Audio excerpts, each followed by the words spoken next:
मुझे बताइए ये फटीक किसने नापी है? दिल्ली में अरविंद केजरीवाल के पति जो फटीक की बात कर रहे हैं, किसने नापी है फटीक? आपने कहा कमजोर नर्व है, कमजोर नर्व है उसकी, वो जो स्लम में लोग रहते हैं, झुग्गी झोपड़ियों का पूरा इलाका। हाँ, वो उसकी शाहरग है। हाँ। उसकी जुगलर वेन है। और बीजेपी भरकस कोशिश कर रही है कि उस जुगलर वेन को काटे। जिस अरविंद केजरीवाल को रोज दुत्कारती है बीजेपी, कांग्रेस और पार्टीज, वो आज के दिन ये प्लेकार्ड उठा रहे हैं कि अरविंद केजरीवाल तो सीएम हो ही नहीं सकता, तो फिर अटैक क्यों कर रहे हो भाई उसको? देखिए बात यह है, आज भी दिल्ली में अरविंद केजरीवाल एक मेजर फैक्टर है। और इसी दिल्ली में जिसमें आपने कहा जी खंडित कर दिया उसकी प्रतिमा, ईमानदारी की प्रतिमा खंडित हो गई है, तो जो उसके विरोध में बैठे हुए हैं, जो इलेक्शन लड़ रहे हैं, वो त्याग की मूर्ति है क्या? ईमानदार है वो सब? आप लगातार ये प्रचार कर रहे हैं, सब लोग कर रहे हैं, और होना भी चाहिए अगर वहां कुछ गुस्ताखी हुई है तो। लेकिन उसके साथ साथ ये बात भी बताई जानी चाहिए कि जो पार्टी अग्रणीय भूमिका अदा कर रही है इस प्रचार में, उस पार्टी ने अपने कितने भवन बनवाए हैं अपनी पार्टी के तमाम हिंदुस्तान में, और उस पर कितना खर्चा हुआ है ये बताए ना आपके सामने। और इतना पैसा किसी पार्टी के पास कैसे आ रहा है? कोई नहीं बोलता उस पर। देखिए ये एक तरह से कुछ तरीकों से इस देश में मुंह बंद किए गए हैं पत्रकारों के और लोगों के। हमें अपने आप को कोई ऊंचा नहीं बना के पेश कर रहा उनसे, लेकिन सच्चाई तो यही है, हमको मानना पड़ेगा। डिबेट तो ईमानदारी से हो नहीं रही है। ये कोई नहीं कह रहा कि अरविंद केजरीवाल दूध का धुला हुआ है। मैं ये पूछ रहा हूं कि उसके मुकाबले में जो खड़े हैं वो उनमें से कौन है दूध को धुला हुआ? और ये जनता इतनी मूर्ख है कि वो समझती नहीं इस बात को। लेकिन जनता ये भी तो समझती है विनोद जी। मैंने जैसे कहा कि भाई वो 2013 का जो इंडिया अगेंस्ट करप्शन मूवमेंट था, एक आम आदमी पार्टी निकली, और आम आदमी पार्टी निकलने से पहले उस मूवमेंट के साथ पूरा देश खड़ा हुआ नजर आया। मैं तो खुद रामलीला मैदान तकरीबन हर रोज जाती थी दफ्तर का काम पूरा करके। तो एक इमोशन जुड़ी, लेकिन उन इमोशंस की जो परिणति हुई, भाई पॉलिटिकल पार्टी भी बन गई, सारी चीजें हो गई, लेकिन एक पॉलिटिकल गिमिक भी है कि अरविंद केजरीवाल जो बॉक्सेस छूट गए थे उन्हें भी टिक करते दिख रहे हैं। भाई ग्रंथी पुजारी पहले याद क्यों नहीं आए? जाट आरक्षण 10 साल में 11 साल में याद नहीं आया अरविंद केजरीवाल को। मुद्दे हैं ना सर?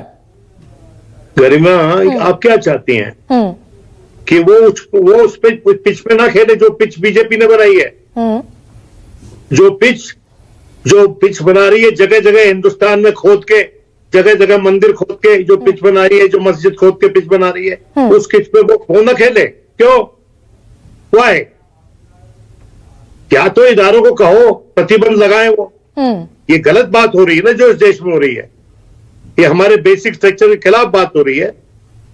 तो उसको या तो रोकिए, और अगर उसको नहीं रोक सकते तो अरविंद केजरीवाल क्यों रोक रहे हो? दूसरी बात यानी कि इससे विनोद नहीं, रोकने और शुरू करने की का सवाल नहीं है। बात यह तो है कि अरविंद केजरीवाल से कुछ डब्बे छूट गए, जिसको भाई पूरी ताकत से वो उन गड्ढों को भरने की कोशिश कर रहे हैं। यानी कि कहीं एक इनसिक्योरिटी, कहीं एक असहजता, कहीं एक एंटी इनकम्बेंसी फैक्टर है क्या? इनसिक्योरिटी तो मुझे भारतीय जनता पार्टी में ज्यादा नजर आ रही है। आंख का फर्क है। मुझे तो भारतीय जनता पार्टी में इतनी इनसिक्योरिटी नजर आई, पूरा लश्कर उतार दिया उन्होंने। अब मुझे बता दो पूरी काबीना दिल्ली में लगी हुई काम कर रही है कि नहीं? इनकी तनख्वाहें कटेगी नहीं मंत्रियों की जो यहाँ प्रचार कर रहे हैं? भाई 24 घंटे प्रचार कर रहे हैं सारे, और उतरते ऐसे स्टेज पे जैसे कि किला फतेह करके उतरे हो। तो 15 में भी, बॉडी लैंग्वेज देखिए आप।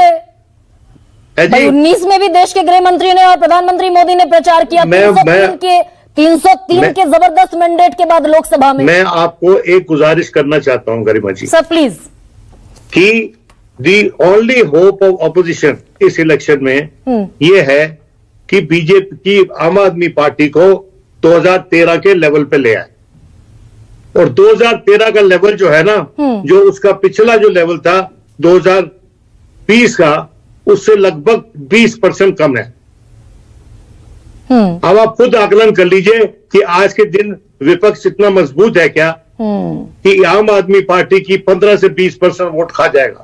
15 से 20% एक पार्लियामेंट डलेगा वो। हाँ, लेकिन राकेश शुक्ला हाँ कह दीजिए राजकिशोर जी। राकेश शुक्ला अक्सर इन डिबेट्स में मेरे साथ ही कह चुके हैं भाई कांग्रेस मजबूती से चुनाव लड़ रही है, 15 से 20% वोट तो कांग्रेस एक्वायर कर सकती है। इस पर छोटा सा राजकिशोर जी मैं इतना कहूंगा, अभी विनोद जी ने कहा ना कि मतलब जो पूरे मंत्री उतरे हुए हैं, तो क्या करना चाहिए एक पॉलिटिकल पार्टी को। पॉलिटिकल पार्टी चुनाव लड़ने जब उतरेगी, दिल्ली में ही सब लोग हैं, राहुल गांधी की तरह छुट्टी मनाने चला जाना चाहिए, प्रियंका गांधी की छुट्टी मनाने चला जाना चाहिए। बनेगा भाई, सवाल बनेगा, लेकिन सवाल चुनाव अगर है तो चुनाव तो लड़ेंगे ना। सेंट्रल लीडरशिप स्टेट का चुनाव लड़ने उतरेगी, यानी कि अपने स्टेट की लीडरशिप को, यानी स्टेट लीडरशिप को ग्रो करने का मौका नहीं मिला। नहीं वो ठीक है, वो सवाल उठाएंगे, लेकिन उसमें सवाल कैसे, मतलब सारी स्टेट लीडरशिप के जितने नेता है वो सब इनकॉम्पिटेंट है। आप कह सकते हैं, लेकिन मैं फिर कह रहा हूं कि अगर सेंट्रल लीडरशिप किसी भी पार्टी की, अगर पंजाब में चुनाव हो रहा था तो अरविंद केजरीवाल वहां पर चेहरा थे या नहीं थे? आखिरी तक कौन मुख्यमंत्री बनेगा, कौन था, किसको पता था? तो ये बात है, जिसका जो नेता होगा, जिसके पास जो होगा करेगा। और मुझे लगता है कि लीडर जो है वो अपने ऊपर ले रहा, तो मुझे लगता है अच्छी बात है। छुट्टी मनाने नहीं जा रहा, ये ज्यादा इंपॉर्टेंट है। लेकिन लीडरशिप, स्टेट लीडरशिप इनकॉम्पिटेंट है। विनोद जी जल्दी से छोटा सा कह दीजिए। हाँ, मेरे को बीच में इंटरवीन किया, मैं यहाँ पर राजकिशोर जी से बहस करने नहीं आया। नहीं, मैंने उनके बाद बात की, मैंने जब राकेश जी को कहा गया तो उसके बाद बात की। Chance it's okay, you sit in the studio, it's advantage no worry, ठीक बात है, कोई बात नहीं। Carry on sir. मैं I am seeking a level play field. मैं राजकिशोर जी से बहस करने नहीं आया हूं। और अगर आपका ये फॉर्मेट है कि मुझे एक व्यक्ति से बहस करनी पड़ेगी एक पैनल डिस्कशन में, तो I am sorry, then I will not be able to turn up next time. Vinod ji आप जानते हैं भाई, you are the senior most panellist in the panel. आप जानते हैं सबसे बड़ा सवाल के मंच पर हम डिग्निटी के साथ डिबेट बैठकर करते हैं। एक मिसकंसेप्शन, मैं तो मना कर रहा हूं कि डिग्निटी नहीं है, मैं ये कह रहा हूं कि level he was just making a remark. Please carry on. No, what I am saying is कि उन्होंने कहा मेरे मित्र ने, और I don't want to make it one this one between me and him, क्योंकि he has a right to make his point, I have a right to make my point. Of course. मैंने I made my point कि एक party जो समस्त भारत में जीत हासिल कर चुकी है, उसको एक जगह पे विपक्ष की कोई पार्टी रास नहीं आ रही। और इससे पहले मैंने ये भी कहा कि साधनों की बात मैंने की साधनों की बात।